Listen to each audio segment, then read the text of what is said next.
나는 지금도 그때의 감촉을 기억한다. 18살 봄날 언니 지민이 도윤 형부를 처음 데려왔을 때의 일을. 거실에 앉아 TV를 보고 있는데 형부가 물을 가져다 주겠다며 내 옆을 지나가면서였다. 그의 손이 내 어깨를 스쳤다. 우연인 줄 알았다. 하지만 그 순간 그가 내게 보낸 시선이 뭔가 달랐다. 끈적하고 불편한 남자가 여자를 보는 그런 눈빛.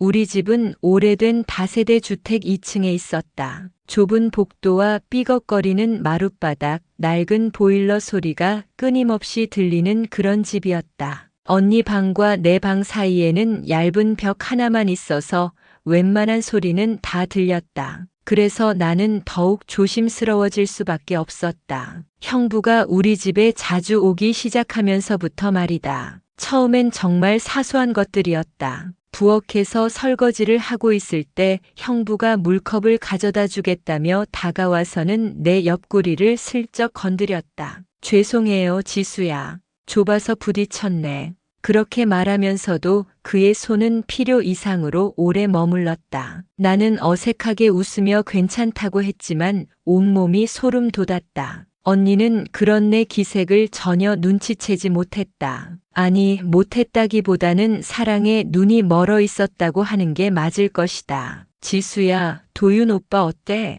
잘생겼지?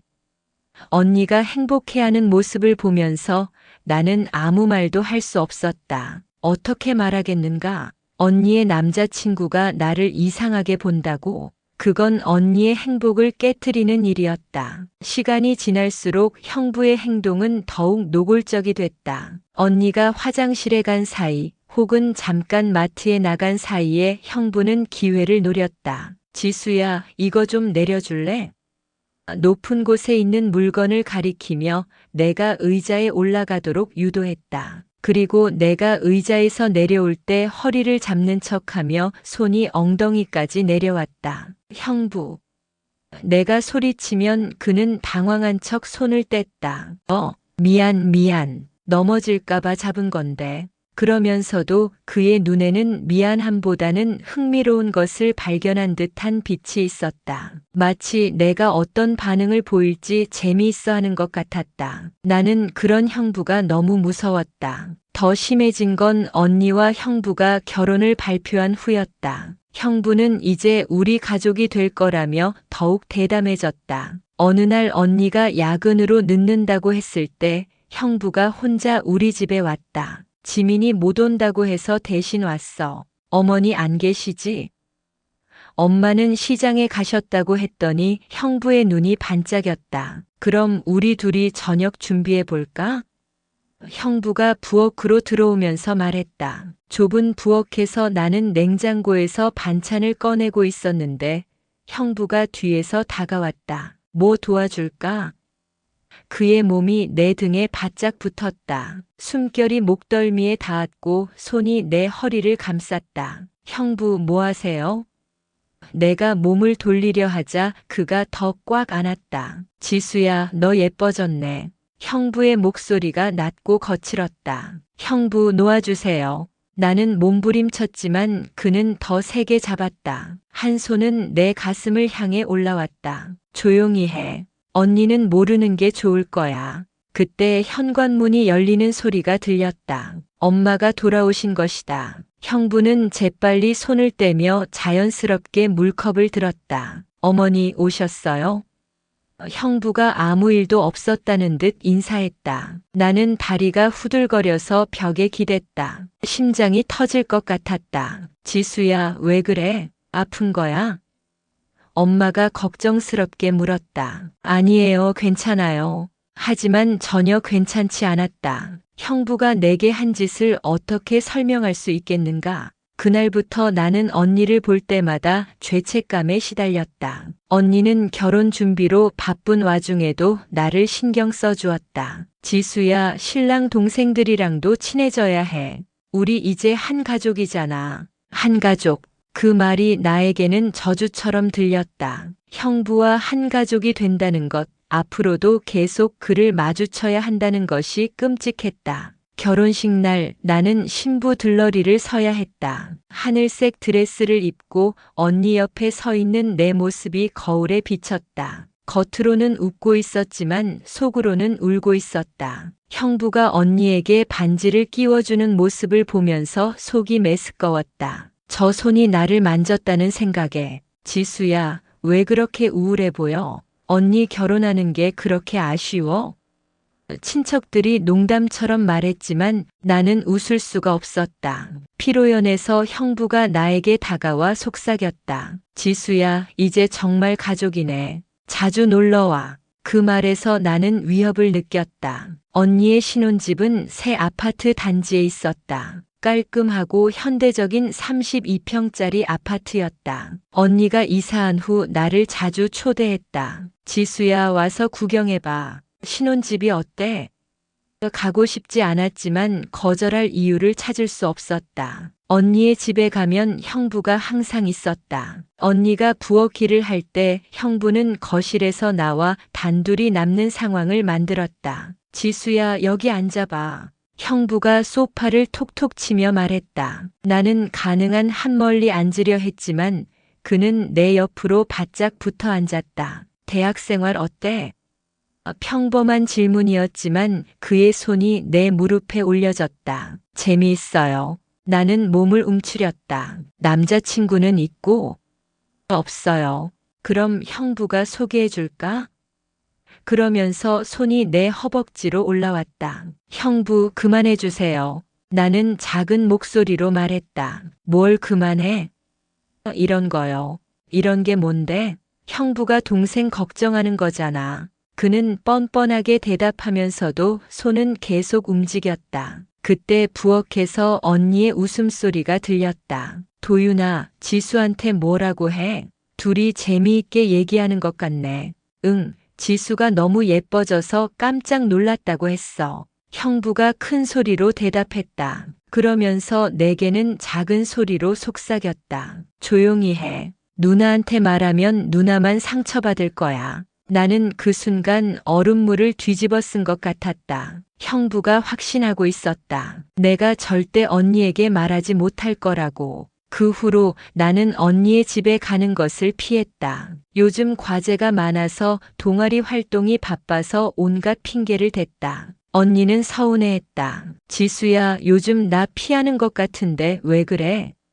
아니에요, 언니. 정말 바빠서 그래요. 하지만 언니의 상처받은 표정을 보면서 내 마음도 아팠다. 명절은 피할 수 없었다. 온 가족이 모이는 할머니 댁에서 형부를 마주쳐야 했다. 할머니 댁은 오래된 한옥이었다. 마당에는 감나무가 있고 처마 밑에는 항상 고양이들이 모여 있었다. 어릴 때는 그곳이 내가 가장 좋아하는 장소였다. 하지만 형부가 가족이 된 후로는 그곳마저도 불편한 곳이 되어버렸다. 지수야, 와서 형부한테 인사해. 언니가 나를 부를 때마다 심장이 쿵쾅거렸다. 안녕하세요, 형부. 인사를 할 때마다 형부는 내 손을 필요 이상으로 오래 잡았다. 지수야, 많이 컸네. 이제 진짜 여자 같아 보여. 가족들 앞에서는 그럴듯한 말이었지만 나에게는 소름 끼치는 말이었다. 할머니가 음식을 준비하실 때 나는 부엌을 도우러 갔다. 좁은 부엌에서 나무를 묻히고 있는데 형부가 따라 들어왔다. 지수야, 접시 좀 꺼내줄래? 그는 내 뒤에 서서 말했다. 내가 선반에서 접시를 꺼내려고 손을 뻗자 그의 몸이 내 등에 바짝 붙었다. 조심해, 깨트리면 할머니가 속상하실 거야. 그러면서 그의 손이 내 가슴을 스쳤다. 아! 나는 깜짝 놀라 뒤로 물러섰다. 접시가 바닥에 떨어져 깨졌다. 어머, 무슨 소리야? 할머니가 부엌으로 들어오셨다. 지수가 접시를 떨어뜨렸네요.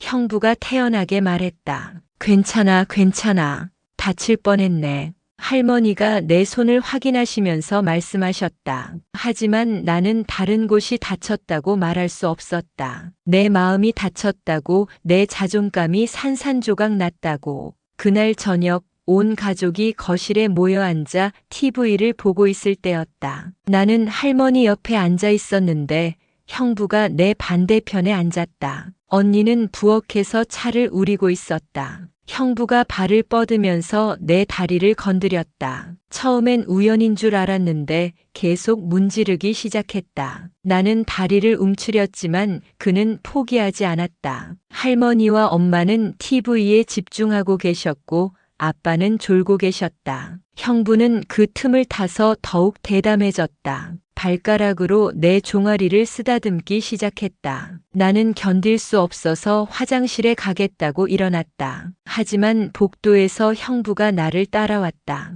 지수야, 왜 그래? 형부가 그렇게 싫어. 그가 내 팔을 잡았다. 놓아주세요. 왜 놓아야 하는데?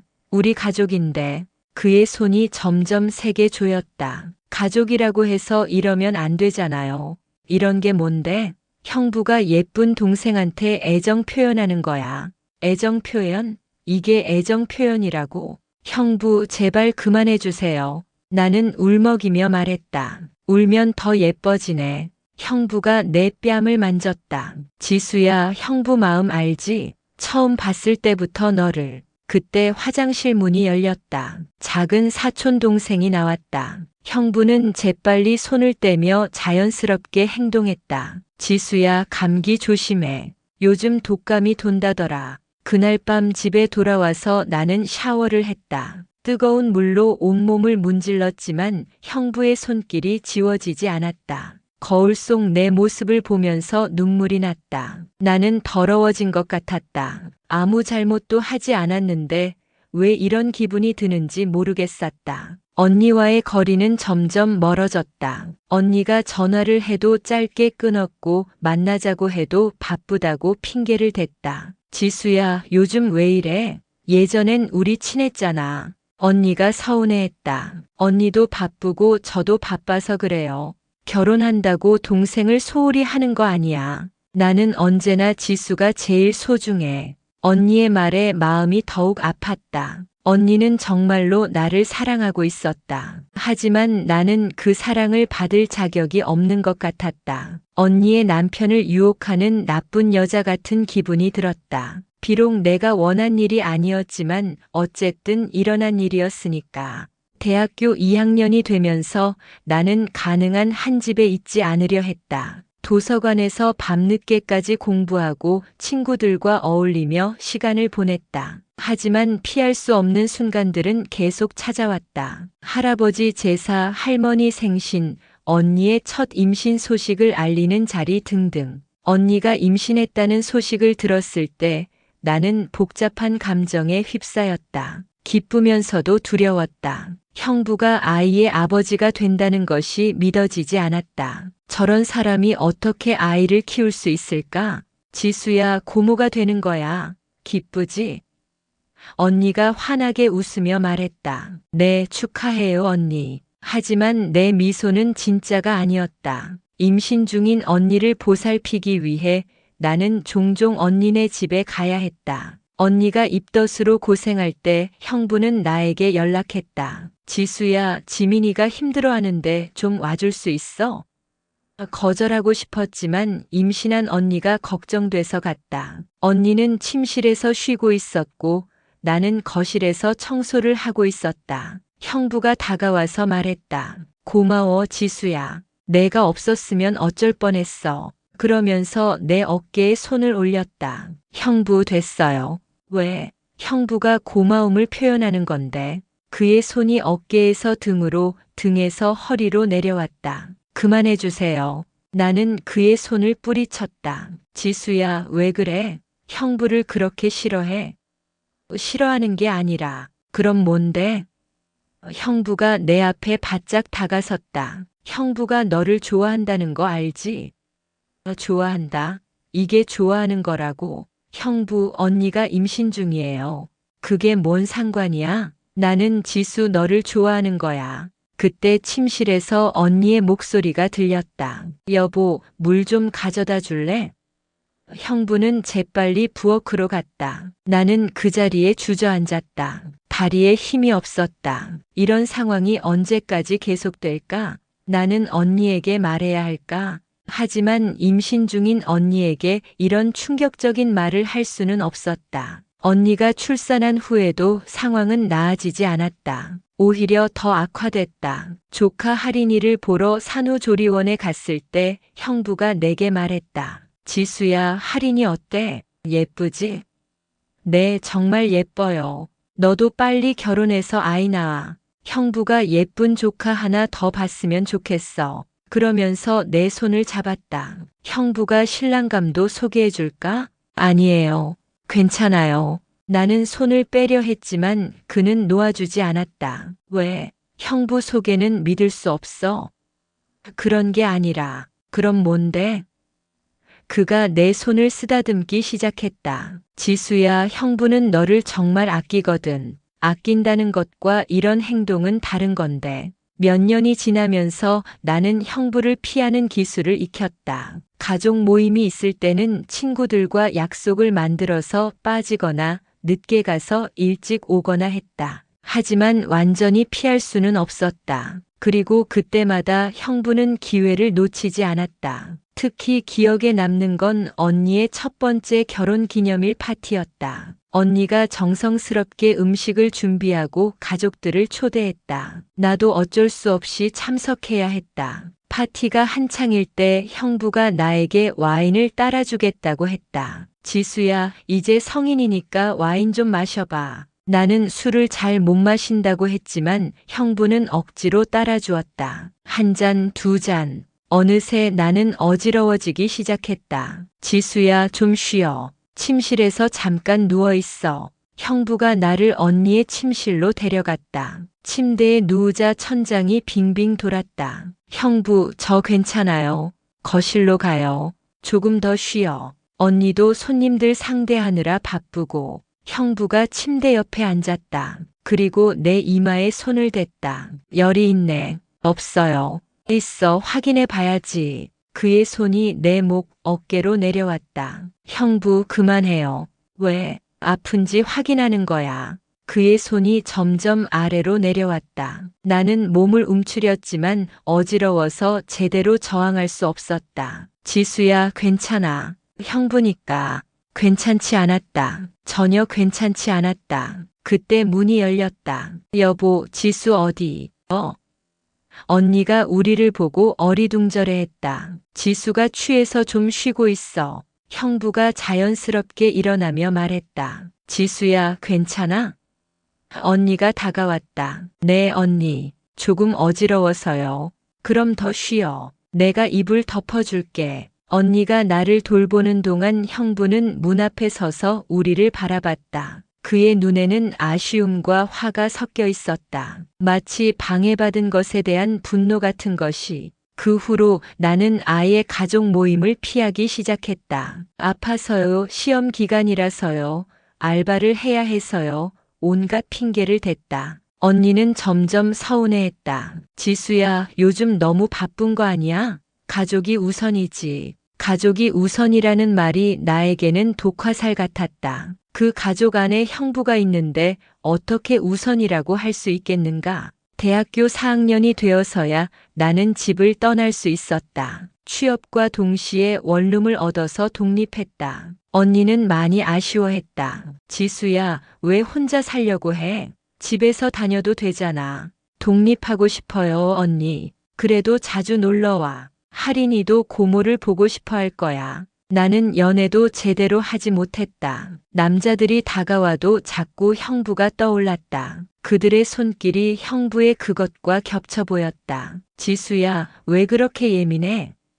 남자친구들이 물어봤지만 설명할 수 없었다. 어떻게 말하겠는가? 형부가 나를 만졌다고. 그런 말을 하면 나를 이상한 사람으로 볼 것이다. 몇 번의 실패한 연애 끝에 나는 태석을 만났다. 태석은 달랐다. 내가 거부감을 보일 때 억지로 다가오지 않았고 내 감정을 존중해 주었다. 지수야, 무슨 일이 있었던 거야? 말하기 싫으면 안 해도 돼. 태석의 배려 깊은 말에 나는 조금씩 마음을 열기 시작했다. 태석과 사귄 지 2년 만에 우리는 결혼했다. 언니는 정말 기뻐했다. 지수야, 드디어 결혼하네.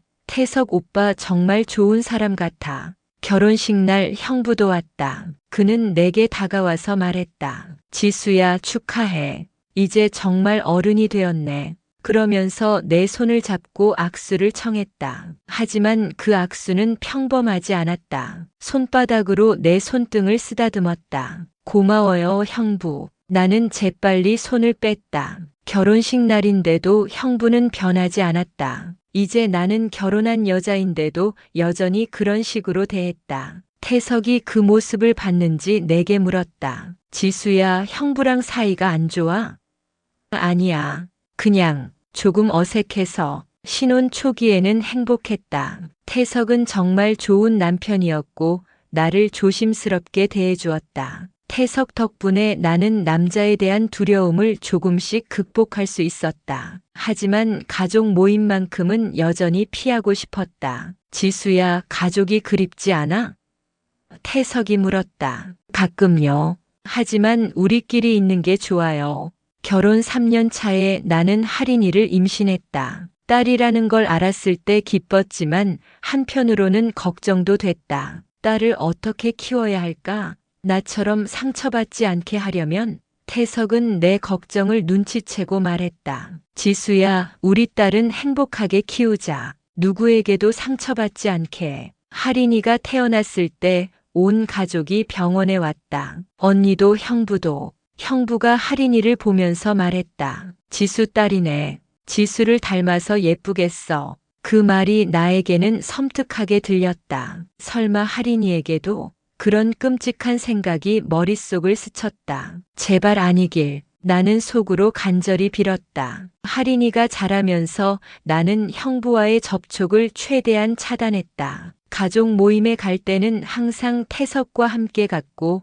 할인이를 혼자 두지 않았다. 하지만 모든 상황을 통제할 수는 없었다. 할머니가 돌아가셨을 때 장례식장에서 형부를 만날 수밖에 없었다. 지수야, 할인이 많이 컸네. 벌써 초등학생이야? 형부가 할인이를 보며 말했다. 할인이는 낯선 사람을 무서워하며 내 뒤로 숨었다. 할인아, 이분이 큰이모부야. 인사해봐. 할인이는 작은 목소리로 인사했다. 안녕하세요.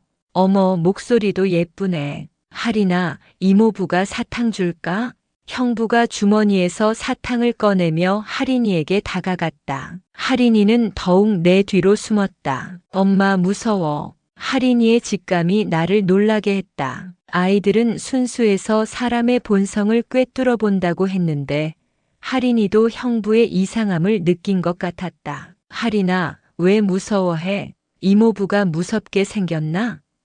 형부가 억지로 웃으며 말했다. 아니에요, 형부. 할인이가 낯을 많이 가려서요. 나는 할인이를 안고 자리를 옮겼다. 하지만 형부의 시선이 계속 할인이를 따라왔다. 그 시선이 예전에 나를 보던 것과 똑같았다. 장례식이 끝나고 집에 돌아와서 나는 태석에게 말했다. 여보, 앞으로는 할인이를 형부 앞에 혼자 두면 안 될 것 같아. 왜? 그냥 느낌이 안 좋아. 태석은 내 말을 진지하게 들었다. 지수야, 혹시 형부가 뭔가 했어? 나는 대답할 수 없었다. 아직 태석에게도 과거 일을 말하지 못했기 때문이다. 할인이가 중학생이 되면서 형부의 관심은 더욱 노골적이 됐다. 언니 집에 놀러 갔을 때 형부가 할인이에게 말했다. 할인아, 많이 예뻐졌네. 이제 진짜 여자 같아 보여. 그 말투가 예전에 나에게 했던 것과 똑같았다. 나는 온몸에 소름이 돋았다. 할인아, 이모부가 새 옷 사줄까? 형부가 할인이의 어깨에 손을 올렸다. 할인이는 불편한 표정을 지으며 몸을 움츠렸다. 괜찮아요, 이모부. 뭐가 괜찮아? 예쁜 조카한테 선물하고 싶은데. 그러면서 할인이의 머리를 쓰다듬었다. 하지만 그 손이 점점 목 쪽으로 내려왔다. 할인아, 이리 와. 나는 할인이를 내 옆으로 불렀다. 할인이는 안도한 표정으로 내게 달려왔다. 엄마, 이모부가 이상해. 할인이가 작은 소리로 속삭였다. 내 심장이 멎을 것 같았다. 역시 할인이도 느끼고 있었다. 형부의 이상한 관심을. 그날 밤 집에 돌아와서 하린이가 말했다. 엄마, 이모부는 왜 계속 만지려고 해? 나는 말문이 막혔다. 어떻게 설명해야 할까? 하린아, 혹시 이모부가 너를 불편하게 한 적이 있어? 네. 지난번에도 안아주겠다고 하면서 가슴 쪽을 만졌어요. 하린이의 말에 나는 분노가 치밀어 올랐다. 25년 전의 악몽이 되풀이되고 있었다. 내가 당했던 일이 이제 내 딸에게도 일어나고 있는 것이다. 절대 용서할 수 없었다. 하린아, 앞으로는 이모부가 만지려고 하면 큰 소리로 싫다고 말해. 그리고 엄마한테 바로 얘기해. 네, 엄마. 하린이가 고개를 끄덕였다. 그날 밤 나는 태석에게 모든 것을 털어놓았다. 대학생 때부터 형부에게 당했던 일들, 그리고 지금 하린이에게도 같은 일이 일어나고 있다는 것을. 태석의 얼굴이 점점 굳어졌다. 지수야, 왜 그때 나한테 말하지 않았어?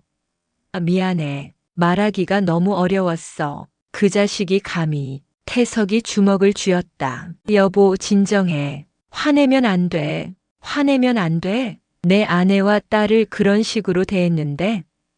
태석의 분노가 폭발했다. 당장 가서 그놈을 죽여버리고 싶어. 여보, 그러면 안 돼. 하린이 생각해봐. 태석이 심호흡을 하며 진정했다. 그럼 어떻게 할까?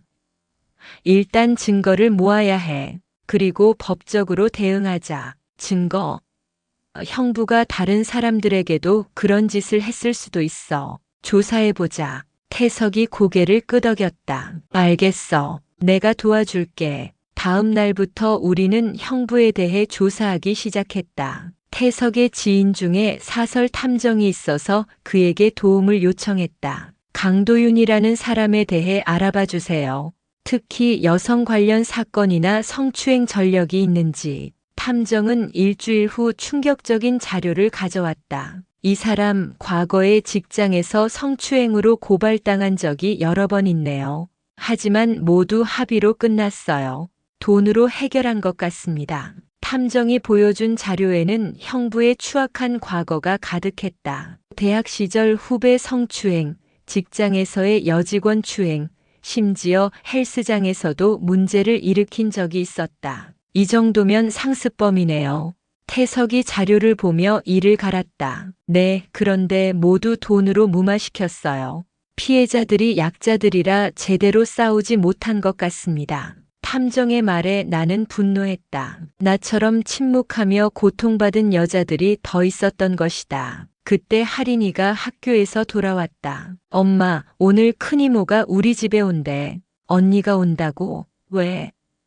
큰이모부도 같이 온대. 뭔가 중요한 얘기가 있다고 하던데. 나는 불안해졌다. 형부가 우리 집에 온다는 것이 두려웠다. 특히 하린이가 있는데. 저녁 무렵 언니와 형부가 우리 집에 왔다. 우리는 신축 아파트 15층에 살고 있었다. 큰 창문으로 도시의 야경이 보이는 깔끔한 집이었다. 형부가 집 안을 둘러보며 말했다. 와, 여기 정말 좋네. 역시 태석이 능력이 있어. 그러면서 하린이를 보며 웃었다. 하린아, 방 구경 좀 해도 될까? 안 돼요. 내가 즉시 말했다. 하린이는 숙제하러 들어가야 해요. 형부가 나를 의미심장하게 바라봤다. 지수야, 왜 그래? 삼촌이 조카 방 구경하는 게 뭐가 문제야? 그냥 하린이가 공부해야 해서요. 언니가 이상하게 생각하는 것 같았다. 지수야, 너 요즘 도윤이한테 왜 그렇게 차갑게 대해? 식사를 하는 동안 형부는 계속 하린이에게 관심을 보였다. 하린아, 키가 많이 컸네. 이제 여자 같아 보여. 성적은 어때? 공부 잘해? 남자친구는 있어? 하린이는 불편해하며 대답을 피했다. 이모부, 저 아직 어려요. 어려? 18살이면 어른이지. 형부 하린이 아직 고등학생이에요. 내가 끼어들었다. 고등학생이 뭐 어때? 나도 그때 지수를 많이 귀여워했는데. 형부의 말에 나는 소름이 돋았다. 귀여워했다고? 그게 귀여워하는 거였다고? 언니는 웃으며 말했다. 맞아, 도윤이가 지수를 많이 아껴줬지. 어릴 때부터. 아껴줬다는 언니의 말에 나는 견딜 수 없었다. 언니, 잠깐 얘기 좀 해요. 나는 언니를 부엌으로 데려갔다. 언니, 사실 형부가. 하지만 말이 나오지 않았다. 20년이 넘도록 숨겨온 비밀을 어떻게 갑자기 털어놓을 수 있겠는가? 뭐가 어쨌다고? 언니가 궁금해했다. 아니에요.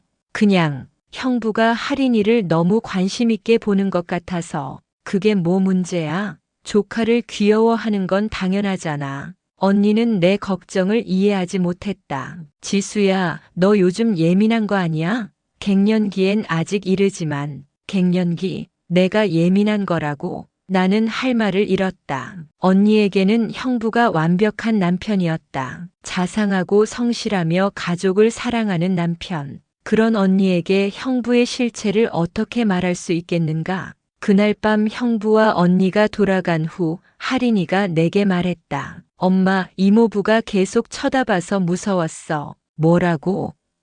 자꾸 이상하게 쳐다봐요. 그리고 어깨도 만지려고 하고. 할인이의 말에 나는 분노가 치밀어 올랐다. 역시 내 예감이 맞았다. 할인아, 앞으로는 이모부가 만지려고 하면 절대 안 된다고 말해. 그리고 엄마한테 바로 얘기해. 네, 엄마. 그런데 왜요? 그냥 조심해야 하는 사람이야. 어떻게 설명해야 할까? 아직 18살인 딸에게 세상의 추악함을 어떻게 말해야 할까? 몇 주 후 언니 집에서 가족 모임이 있었다. 언니의 아들 준혁이의 생일 파티였다. 나는 가고 싶지 않았지만 조카 생일을 빼먹을 수는 없었다. 하지만 조건이 있었다. 할인이는 절대 혼자 두지 않겠다는 것. 언니네 아파트는 30평대 아파트였다. 거실이 넓고 주방이 오픈형이라 한눈에 다 보였다. 하지만 방이 3개나 있어서 누군가 따로 들어가면 볼 수 없었다. 파티가 한창일 때 형부가 할인이에게 말했다. 할인아, 이모부가 선물 줄 테니까 방으로 와봐. 할인아, 여기서 받으면 안 돼? 내가 즉시 말했다. 지수야, 왜 그래? 조카한테 선물 주는데. 형부가 짜증을 냈다. 여기서 주세요, 형부. 아니야, 다른 사람들도 많고. 조용한 데서 주고 싶어. 형부가 할인이의 손을 잡으려 했다. 그 순간 나는 참을 수 없었다. 안 돼요. 내가 소리쳤다. 거실이 조용해졌다. 모든 사람들이 나를 바라봤다. 지수야, 갑자기 왜 그래? 언니가 당황해했다. 형부가 할인이를. 말이 나오지 않았다. 20년 넘게 숨겨온 비밀이 목구멍까지 올라왔다가 다시 내려갔다. 뭐가 어쨌다고? 형부가 태연하게 물었다. 조카한테 선물 주는 게 문제야? 선물은 여기서 주세요. 나는 떨리는 목소리로 말했다. 지수야, 너 정말 이상해. 오늘 컨디션이 안 좋나 봐. 언니가 내 이마에 손을 댔다. 열도 없는데? 언니, 저희 집에 가야 할 것 같아요.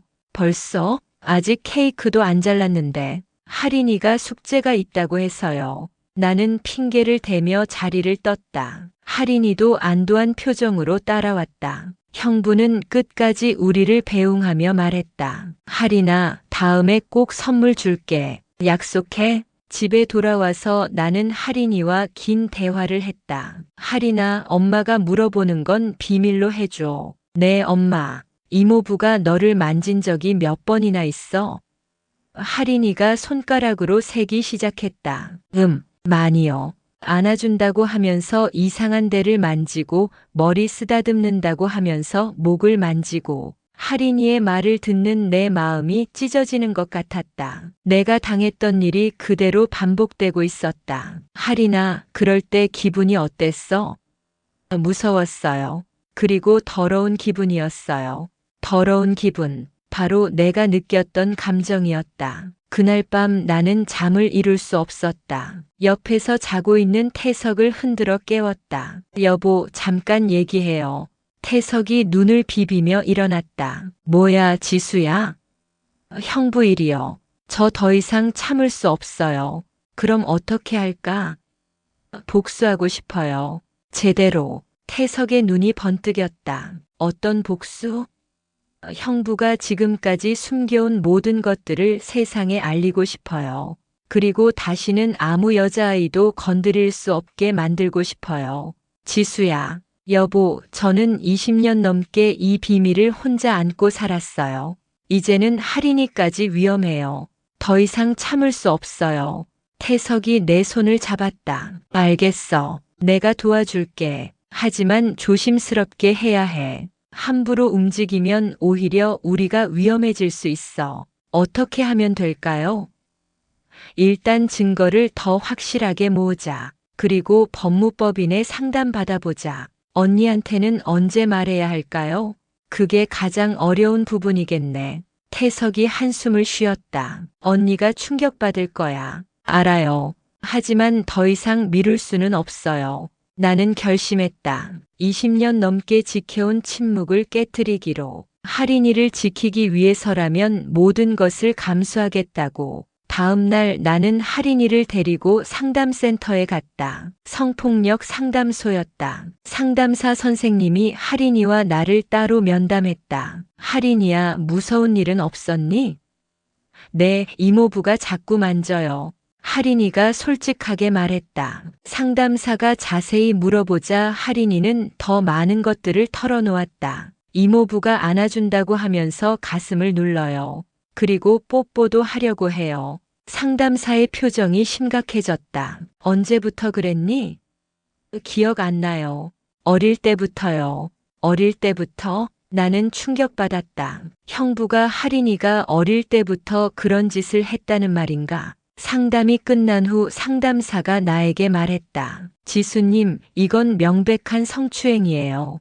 아이가 성인이 되기 전에 법적 대응을 하는 게 좋겠어요. 하지만 가족 관계라서 가족이라고 해서 성추행이 정당화되지는 않아요.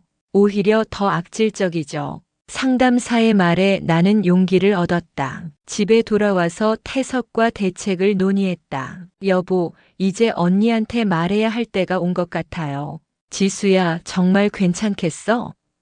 괜찮아야죠. 더 이상 미룰 수 없어요. 태석이 내 어깨를 토닥였다. 그럼 내가 같이 가줄게. 혼자 감당하기엔 너무 힘들 거야. 그날 밤 나는 언니에게 전화했다. 언니, 내일 중요한 얘기가 있어서 만날 수 있을까요? 무슨 얘기인데? 전화로는 하기 어려운 얘기예요. 언니가 잠시 망설이더니 말했다. 그럼 우리 집으로 와. 도윤이는 출장 가서 없어. 형부가 없다니 다행이었다. 다음 날 오후 나는 태석과 함께 언니 집에 갔다. 언니가 차를 내오며 말했다. 무슨 일인데 이렇게 심각해? 나는 한참을 망설이다가 입을 열었다. 언니, 형부에 대한 얘기예요. 도윤이가 뭐 잘못했어?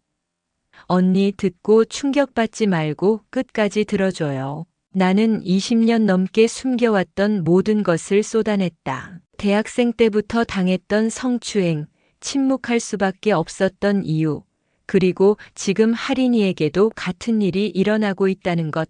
언니의 얼굴이 점점 창백해졌다. 손에 들고 있던 찻잔이 떨리기 시작했다. 거짓말이야. 언니가 고개를 저었다. 그런 일은 없었어. 도윤이는 그런 사람이 아니야. 언니, 저는 20년 넘게 이 고통을 혼자 견뎠어요. 거짓말할 이유가 없어요. 태석이 나서서 말했다. 누나, 지수가 거짓말할 사람이에요? 이런 얘기를 하는 게 얼마나 힘든 일인지 아세요? 언니의 눈에서 눈물이 흘러내렸다. 그럼 정말 도윤이가 그런 짓을 했다는 거야?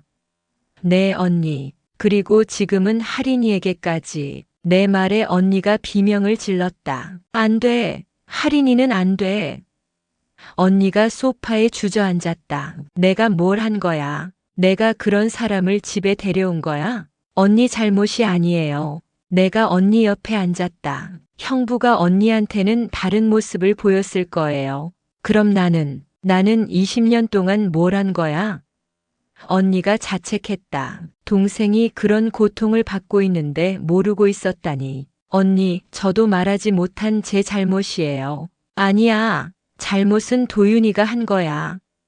언니가 소리쳤다. 어떻게 그럴 수 있어? 어떻게 처제를? 언니가 말을 잇지 못하고 울기 시작했다. 20년 결혼 생활이 모두 거짓이었다는 충격, 자신이 사랑했던 남자가 그런 인간이었다는 배신감, 그리고 동생과 조카를 지키지 못했다는 죄책감이 한꺼번에 몰려왔을 것이다. 누나, 이제 어떻게 하실 거예요? 태석이 조심스럽게 물었다. 모르겠어. 머릿속이 하얘서 아무 생각이 안 나. 언니가 고개를 감쌌다. 준혁이는 어떡하지? 아이 아빠인데. 언니 준혁이를 생각한다면 더욱 형부와 떨어져야 해요. 그런 사람과 함께 있으면 준혁이에게도 나쁜 영향을 줄 거예요. 그때 현관문이 열리는 소리가 들렸다. 형부가 출장에서 돌아온 것이다. 여보 왔어. 지수도 왔네. 형부가 거실로 들어오더니 우리의 분위기를 눈치챘다. 왜 다들 그래? 무슨 일 있었어? 언니가 형부를 바라보는 눈빛이 달라졌다. 이제는 사랑이 아닌 경계의 시선이었다. 도윤아, 우리 얘기 좀 해야겠어. 언니가 일어났다. 무슨 얘기? 지수한테 들었어. 내가 지수한테, 그리고 하린이한테까지. 언니의 목소리가 떨렸다. 형부의 표정이 순간 굳었다. 뭘 들었다고? 다 들었어. 20년 전부터 지금까지 형부가 나를 노려봤다. 그 눈빛에는 분노와 당황이 섞여 있었다. 지수야, 너 뭔 헛소리를 한 거야?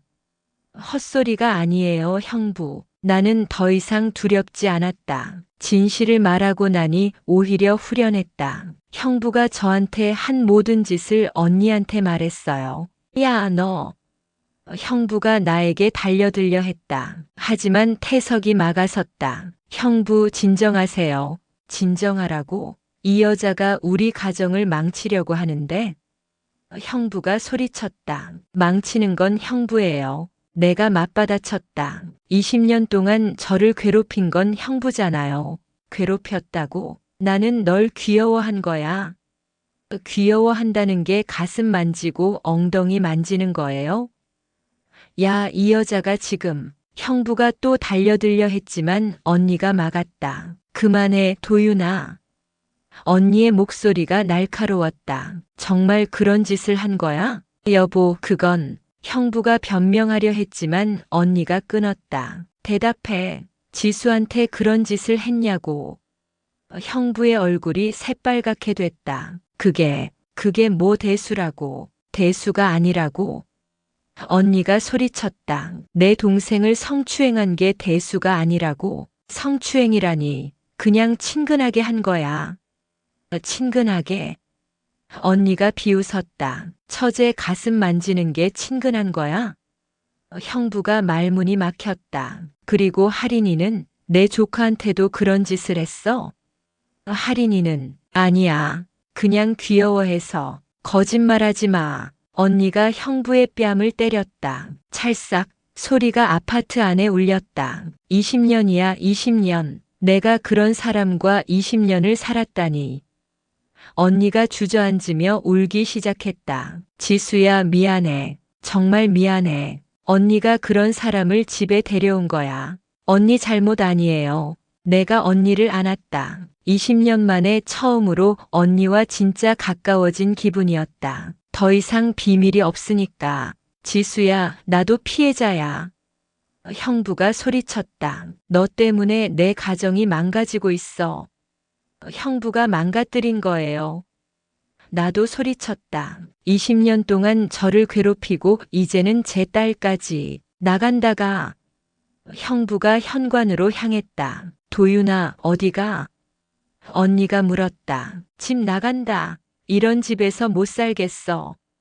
좋아, 나가. 언니도 소리쳤다. 다시는 돌아오지 마. 현관문이 쾅 닫혔다. 집안이 조용해졌다. 언니 괜찮아요? 내가 언니에게 물었다. 괜찮을 리가 있겠어? 하지만 오히려 속이 시원해. 언니가 눈물을 닦았다. 20년 동안 이상하다고 생각했거든. 내가 나를 피하는 것 같아서. 미안해요, 언니. 말했어야 했는데. 아니야, 말하기 어려웠을 거야. 몇 일 후 형부가 집으로 돌아왔다. 하지만 언니는 받아주지 않았다. 문 열어, 지민아. 형부가 현관에서 소리쳤다. 나 여기 살아. 안 열어줘. 이혼 서류 작성했으니까 서명하고 가. 언니가 문 너머로 외쳤다. 이혼? 미쳤어? 미친 건 당신이야. 처제와 조카를 성추행한 당신이. 형부는 며칠 동안 집 앞에서 버텼다. 하지만 언니는 끝까지 문을 열어주지 않았다. 이웃들까지 시끄럽다고 항의하자 형부는 결국 포기하고 떠났다. 하지만 이것으로 끝이 아니었다. 형부는 다른 방법을 찾기 시작했다. 먼저 우리 부모님께 거짓말을 했다. 지민이가 갑자기 이혼하자고 해요. 제가 뭘 잘못했는지 모르겠어요. 부모님은 당황하며 언니를 설득하려 했다. 지민아, 무슨 일이 있었는지 모르겠지만 이혼은 신중하게 생각해봐. 아빠, 도윤이가 어떤 사람인지 아세요? 왜? 뭔 문제라도 있어? 언니는 부모님께도 진실을 말할 수밖에 없었다. 지수를 20년 동안 성추행했어요. 그리고 지금은 할인이까지. 아빠의 얼굴이 일그러졌다. 뭐라고?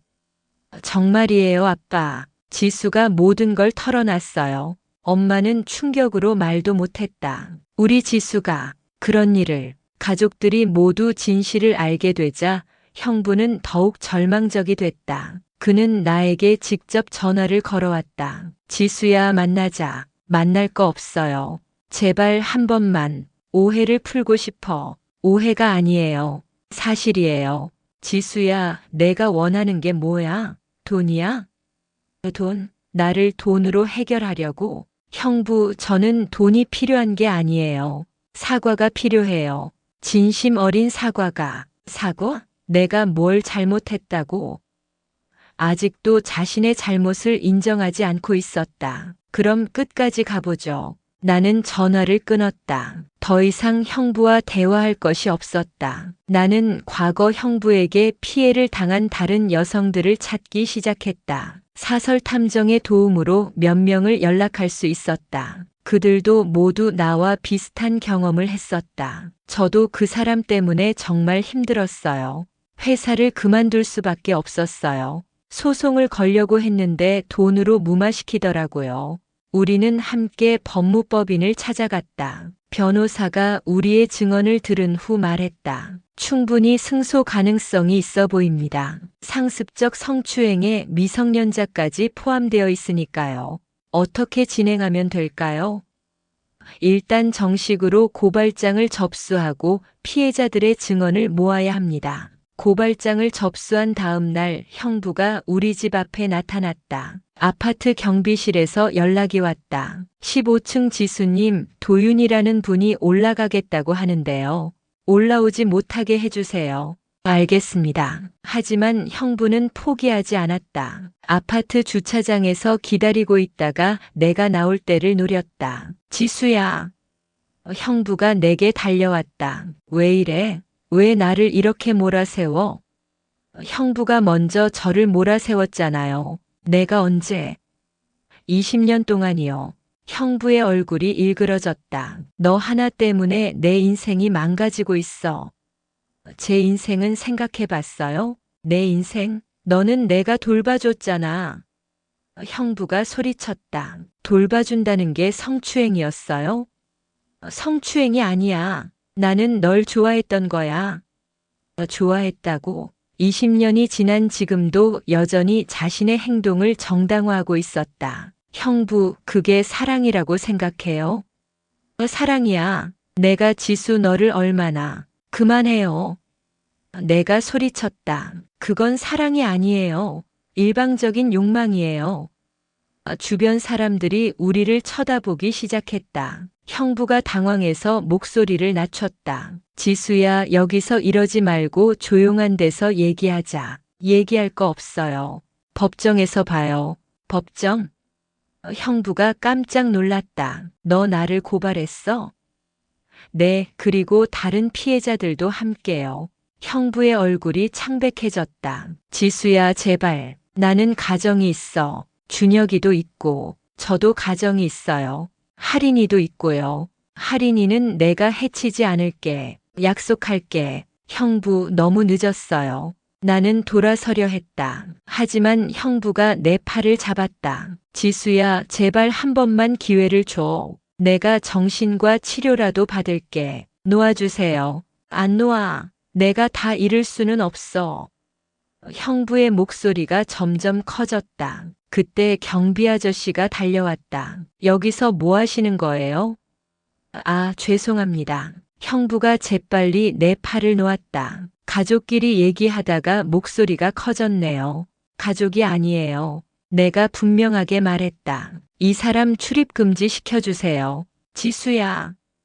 형부가 다시 소리쳤지만 경비 아저씨가 막았다. 여기서 소란 피우시면 경찰 부르겠습니다. 경비 아저씨의 경고에 형부는 어쩔 수 없이 물러났다. 하지만 가면서 나에게 말했다. 지수야, 이걸로 끝이 아니야. 내가 가만두지 않을 거야. 협박이었다. 나는 더욱 확신했다. 형부는 절대 변하지 않을 것이라고. 수사가 시작되자 형부의 추악한 과거들이 하나씩 드러났다. 대학 시절 후배들을 추행한 일, 직장에서 여직원들을 괴롭힌 일, 심지어 아르바이트생들까지 건드린 일까지. 피해자들이 용기를 내서 증언하기 시작했다. 저도 당했어요. 저도요. 저희도 참고 있었는데. 형부는 회사에서도 쫓겨났다. 소문이 퍼지면서 모든 동료들이 그를 외면했다. 그가 다니던 골프장에서도 출입이 금지됐다. 20년 동안 쌓아온 사회적 지위가 하루아침에 무너진 것이다. 하지만 형부는 여전히 자신의 잘못을 인정하지 않았다. 법정에 서는 날 나는 떨렸다. 하지만 할인이를 생각하며 용기를 냈다. 20년 전부터 피고인은 저를 지속적으로 성추행했습니다. 내 증언이 시작됐다. 처음에는 우연인 줄 알았습니다. 하지만 반복되는 행동을 보면서 의도적이라는 걸 알았습니다. 피고인은 저의 거부 의사를 무시하고 계속해서 신체 접촉을 시도했습니다. 가슴, 엉덩이, 허벅지 등을 만졌고 때로는 강제로 포옹하기도 했습니다. 법정에서 이런 말을 하는 게 쉽지 않았지만 나는 끝까지 말했다. 다른 피해자들도 용기 있게 증언했다.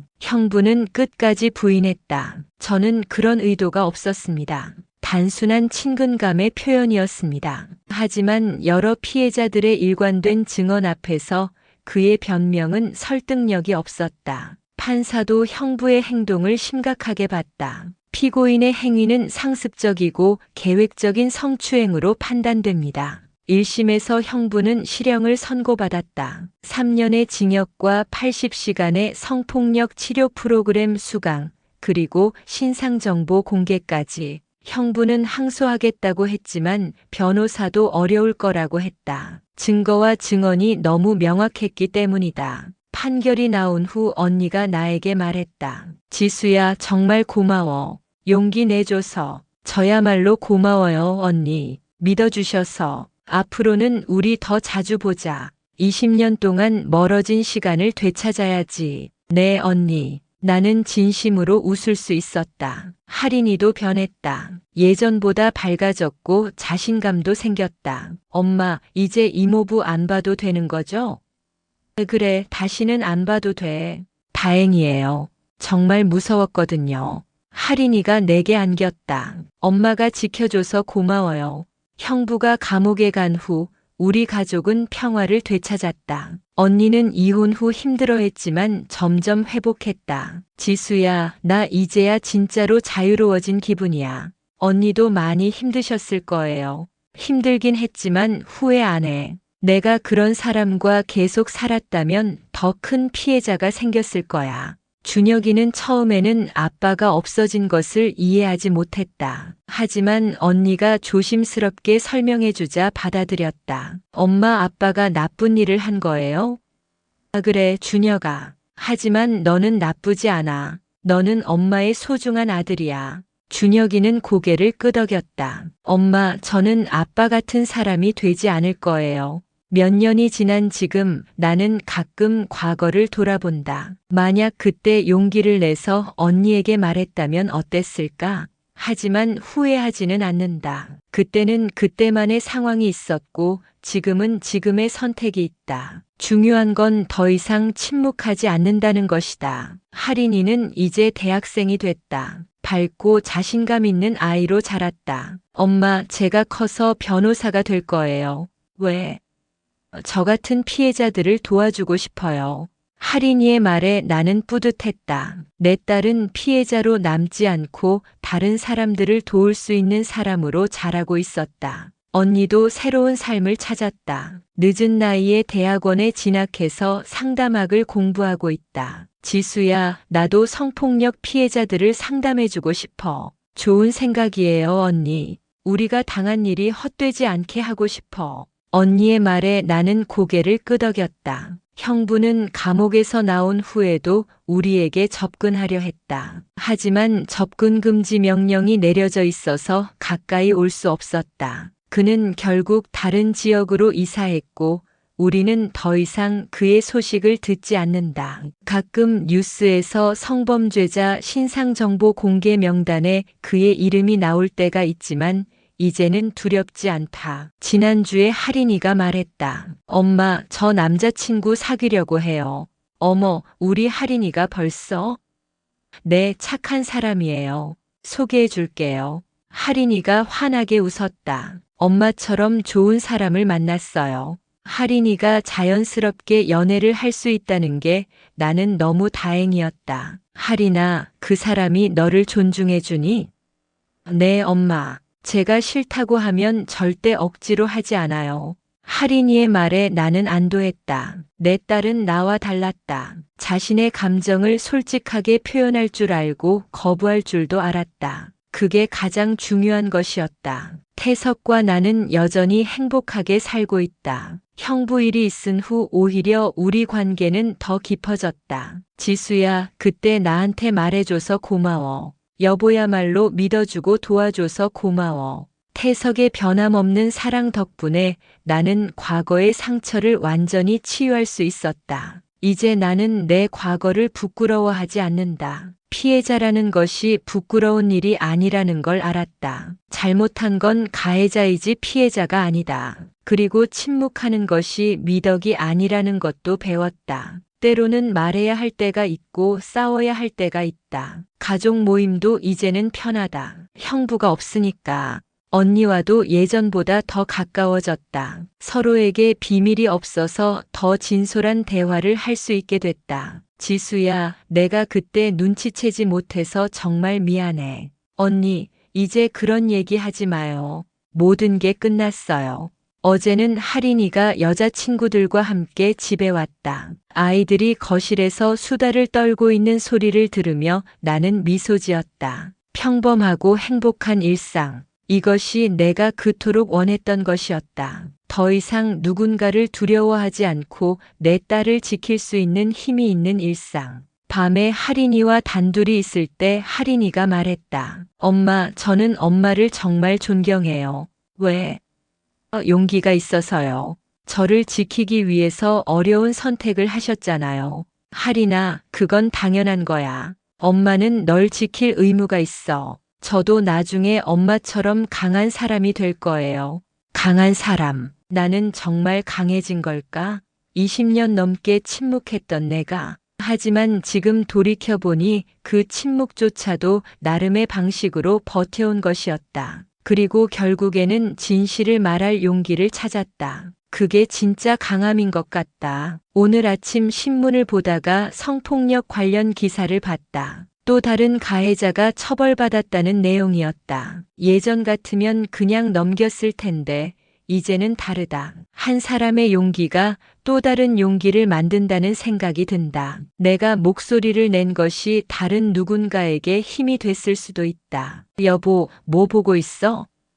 태석이 커피를 가져다 주며 물었다. 성폭력 기사요. 아직도 그런 일이 많이 일어나는구나. 그래도 예전보다는 많이 나아진 것 같아요. 피해자들이 용기를 내서 말하니까. 태석이 내 어깨를 토닥였다. 지수도 그런 변화에 일조한 거야. 하린이가 부엌에서 아침을 준비하며 말했다. 엄마, 오늘 학교에서 성교육 특강이 있어요. 어떤 내용인데? 성폭력 예방이요. 그리고 피해를 당했을 때 어떻게 해야 하는지도 배워요. 나는 뿌듯했다. 이제는 학교에서도 이런 교육을 제대로 하는구나. 할인아, 중요한 건 뭐든지 엄마한테 말하는 거야. 혼자 견디려고 하지 말고. 네, 알아요, 엄마. 엄마가 저한테 가르쳐 주셨잖아요. 싫은 건 싫다고 말하라고. 할인이의 당당한 목소리를 듣며 나는 과거의 나와 비교했다. 18살의 나는 그렇게 당당하지 못했다. 하지만 할인이는 다르다. 오늘 오후에는 언니와 만나기로 했다. 요즘 언니는 상담사 자격증을 따기 위해 열심히 공부하고 있다. 지수야, 이번 주말에 상담 실습이 있어. 어떤 실습이요? 성폭력 피해자 상담이야. 좀 긴장돼. 언니가 잘할 거예요. 경험도 있고. 경험이 오히려 부담이 돼. 내 감정이 섞일까봐. 언니의 걱정을 이해할 수 있었다. 언니, 그 경험이 장점이에요.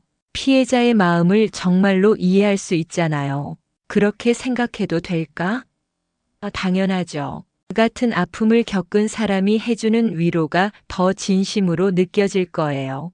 준혁이도 잘 자라고 있다. 중학생이 된 조카는 예전보다 더 성숙해졌다. 고모, 우리 아빠 언제 나와요? 준혁이가 어느 날 물었다. 준혁아, 왜? 친구들이 물어보거든요. 아빠가 어디 계시냐고. 아이에게는 여전히 어려운 상황일 것이다. 준혁아, 아빠는 잘못을 했어서 벌을 받고 있어. 조금 더 기다려야 해. 아빠가 뭘 잘못한 거예요? 준혁이의 순수한 질문에 나는 말문이 막혔다. 나쁜 일을 했어. 다른 사람들에게 상처를 줬지. 그럼 아빠가 사과하면 안 돼요? 사과만으로는 안 되는 일들이 있어, 준혁아. 준혁이는 한참을 생각하더니 말했다. 고모, 저는 아빠 같은 사람이 되지 않을 거예요. 준혁아, 너는 엄마를 닮아서 착해. 걱정 안 해도 돼. 아이의 다짐을 들으며 나는 희망을 느꼈다. 대물림되지 않는 선택을 할 수 있다는 것을. 어제는 옛날 대학 친구를 만났다. 오랜만에 만난 친구가 말했다. 지수야, 너 많이 밝아졌네. 그래? 응, 예전에는 뭔가 무거운 게 있는 것 같았는데 이제는 없어 보여. 친구의 말에 나는 깨달았다. 정말로 나는 변했구나. 무거운 게 있었어. 하지만 이제는 없어. 뭔데? 말하기 어려운 일이었어. 하지만 해결됐어. 친구가 더 묻지 않았다. 그냥 내가 행복해 보인다고 했다. 그게 가장 중요한 것 같다. 과거의 상처에 매여 살지 않는 것. 태석과 나는 요즘 부부 상담사 교육도 받고 있다. 지수야, 우리 경험을 나누면 도움이 될 것 같지 않아? 어떤 도움이요? 가족 안에서 일어나는 성폭력 문제. 우리만큼 깊이 있게 이해하는 사람들이 많지 않을 거야. 태석의 말에 일리가 있었다. 하지만 우리 사생활이 노출되는 거 아닌가요? 꼭 우리 이야기를 할 필요는 없어. 경험에서 나온 통찰력으로 도움을 주는 거지. 맞는 말이었다. 내가 겪은 일이 다른 사람들에게 도움이 될 수 있다면 의미 있는 일이다. 지난달에는 성폭력 예방 교육 강사 교육을 받았다. 직접 강의를 하지는 않더라도 교육 내용을 기획하고 자료를 만드는 일을 하고 있다. 지수 씨가 만든 자료가 정말 현실적이에요.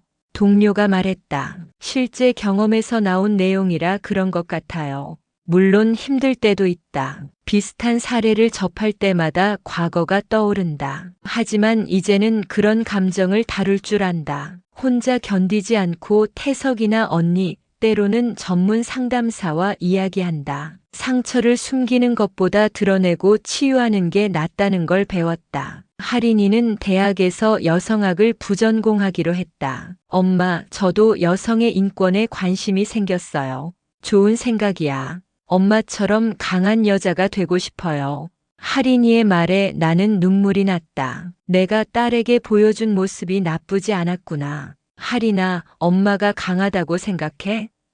네, 정말 강해요. 어려운 상황에서도 포기하지 않으셨잖아요. 할인아, 강하다는 건 아프지 않다는 게 아니야. 아파도 일어나는 거야. 네, 알아요. 그래서 더 존경해요. 오늘 저녁 식사 시간에 가족들이 모였다. 언니와 준혁이 그리고 우리 가족. 예전과는 다른 평화로운 분위기였다. 지수야, 이제 정말 행복해 보인다. 언니가 말했다. 언니도요. 그래, 우리 모두 자유로워진 것 같아. 준혁아, 고모부한테 인사해. 언니가 준혁이에게 말했다. 안녕하세요, 고모부. 준혁이가 태석에게 정중하게 인사했다. 태석은 준혁이를 친아들처럼 아껴준다. 준혁아, 공부는 잘 되고 있어? 네, 열심히 하고 있어요. 하린 누나는 어때요? 준혁이가 하린이에게 물었다. 나는 잘 있어. 너도 궁금한 거 있으면 언제든 물어봐. 하린이와 준혁이의 관계도 좋아졌다. 예전에는 어색했는데 이제는 진짜 남매 같다. 식사를 마치고 설거지를 하면서 언니와 이야기했다. 지수야, 가끔 생각해봐. 만약 우리가 그때 용기를 못 냈다면? 상상하기 싫어요. 나도 지금 이 평화로운 시간이 없었을 텐데. 언니, 이제는 과거 일 생각하지 말아요. 우리 앞으로만 보자. 맞아. 그런데 지수야, 우리가 겪은 일이 헛되지 않았으면 좋겠어. 어떤 의미에서요? 다른 피해자들에게 희망을 주는 거야. 용기를 내면 해결할 수 있다는 걸 보여준 거잖아. 언니의 말에 나는 고개를 끄덕였다. 늦은 밤 하린이가 내 방에 와서 말했다. 엄마, 저 내일 친구들한테 우리 가족 이야기 할 거예요. 어떤 이야기? 이모부 일이요. 숨길 필요 없잖아요. 하린이의 당당함에 나는 놀랐다. 괜찮겠어? 네, 부끄러워할 이유가 없어요. 잘못한 건 이모부니까. 하린아, 그런 생각을 갖게 돼서 다행이야. 엄마가 가르쳐 주셨잖아요. 피해자는 부끄러워할 필요 없다고. 내 교육이 제대로 전해진 것 같아서 뿌듯했다. 하린아, 혹시 친구들이 이상하게 보면 어떡하지? 그런 친구들은 진짜 친구가 아니에요. 하린이가 내 곁에 누워서 말했다. 엄마, 저는 엄마 딸이어서 행복해요. 왜?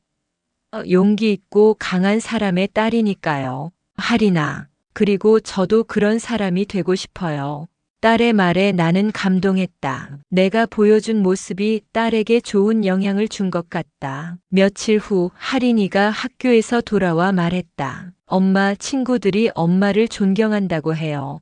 정말? 네, 용기 있는 분이라고. 그리고 저도 자랑스럽다고 하더라고요. 하린이의 말에 나는 뿌듯했다. 아이들도 옳고 그름을 구분할 줄 안다. 주말에 태석과 함께 공원을 산책하면서 이야기했다. 여보, 우리 정말 많은 걸 이겨냈네. 그러게. 처음에는 어떻게 될지 몰랐는데 지금 생각해보니 그때 결정이 옳았어. 당연히 옳았지. 하린이를 지킨 거잖아. 여보, 고마워. 뭐가? 그때 저를 믿어주고 도와주셔서. 당연한 거야. 내 아내와 딸인데.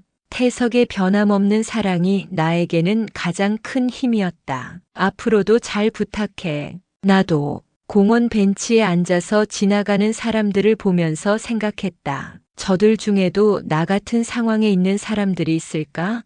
침묵하고 있는 피해자들이 있을까? 그런 사람들에게 하고 싶은 말이 있다. 혼자가 아니라는 것, 도움을 요청해도 된다는 것. 여보, 우리 이야기를 책으로 써볼까? 책? 성폭력 피해자들을 위한 안내서 같은 거. 실제 경험담을 바탕으로. 태석이 관심을 보였다. 좋은 아이디어인 것 같은데? 물론 익명으로 하고 개인정보는 바꿔서. 한번 생각해보자. 집에 돌아와서 언니에게 책 출간 아이디어를 이야기했다. 정말 좋은 생각이야, 지수야. 언니도 함께 해주실래요? 당연하지. 우리 경험이 누군가에게 도움이 될 수 있다면. 언니도 적극적이었다. 그렇게 우리는 책 집필을 시작했다. 제목은 침묵을 깨다로 정했다. 20년의 침묵을 깨고 진실을 말한 우리의 이야기. 그리고 같은 상황에 있는 사람들에게 전하고 싶은 메시지를 담았다. 책을 쓰는 과정에서 과거를 다시 돌아보게 됐다. 힘든 순간들도 많았지만 그 모든 것이 지금의 나를 만들었다. 약했던 내가 강해지는 과정, 침묵했던 내가 목소리를 내게 되는 과정. 모든 것이 의미 있었다. 지수야, 이 부분 어떻게 생각해? 언니가 원고를 보여주며 물었다. 좋은 것 같아요. 현실적이고 피해자들이 읽고 용기를 냈으면 좋겠어. 분명히 그럴 거예요. 우리의 진심이 전해질 거라고 믿었다. 할인이도 책 작업에 관심을 보였다. 엄마, 제가 도와드릴 일 있어요? 할인이 관점에서 본 이야기도 있으면 좋겠는데. 어떤 이야기요? 피해자의 자녀로서 느꼈던 것들. 할인이가 고민하더니 말했다. 써볼게요. 할인이가 쓴 글을 읽으면서 나는 또 한 번 놀랐다. 아이가 생각했던 것보다 훨씬 많은 것을 이해하고 있었다. 엄마의 용기가 저에게도 용기를 주었다. 침묵은 해결책이 아니다. 가족이 함께 이겨낼 수 있다는 내용이었다. 책이 출간되고 나서 많은 반응이 있었다. 피해자들로부터 감사 인사가 왔고 상담소에서는 교육 자료로 활용하고 싶다고 연락이 왔다. 우리의 경험이 정말로 도움이 되고 있었다. 어느 날 젊은 여성이 나에게 연락했다. 선생님, 책 읽고 용기를 냈어요. 저도 고발했어요. 정말요? 잘하셨어요. 처음에는 무서웠는데 책을 읽고 나니까 할 수 있겠더라고요. 그 여성의 말에 나는 뿌듯함을 느꼈다. 시간이 흐를수록 나는 확신하게 됐다. 내가 한 선택이 옳았다는 것을, 침묵을 깬 것이, 진실을 말한 것이, 가족을 지킨 것이 모두 옳았다. 쉽지는 않았지만 후회하지 않는다. 오늘도 평범한 하루가 시작된다. 할인이는 대학에 가고 태석은 출근하고 나는 상담센터에서 일한다. 평범하지만 소중한 일상. 더 이상 누군가를 두려워하지 않는 자유로운 하루. 다녀오겠습니다. 할인이가 현관에서 인사한다. 조심해서 가. 나는 대답한다. 딸이 안전하게 다닐 수 있다는 것, 자신감 있게 살아갈 수 있다는 것, 이것이 내가 얻은 가장 큰 승리다. 거울 앞에 서서 나는 나 자신에게 말한다. 지수야, 잘했어. 20년 전에 나에게도 말해주고 싶다. 괜찮아. 결국 모든 게 해결될 거야. 그리고 지금 어딘가에서 침묵하고 있을 누군가에게도 말해주고 싶다. 혼자가 아니야. 용기를 내도 괜찮아. 이것이 내 이야기다. 침묵에서 시작해 진실로 끝나는 이야기. 아직 완전히 끝나지 않았다. 매일매일 새로 쓰여지고 있다. 더 나은 내일을, 더 안전한 세상을 위해서. 다음 이야기가 궁금하면 구독, 좋아요 부탁드립니다.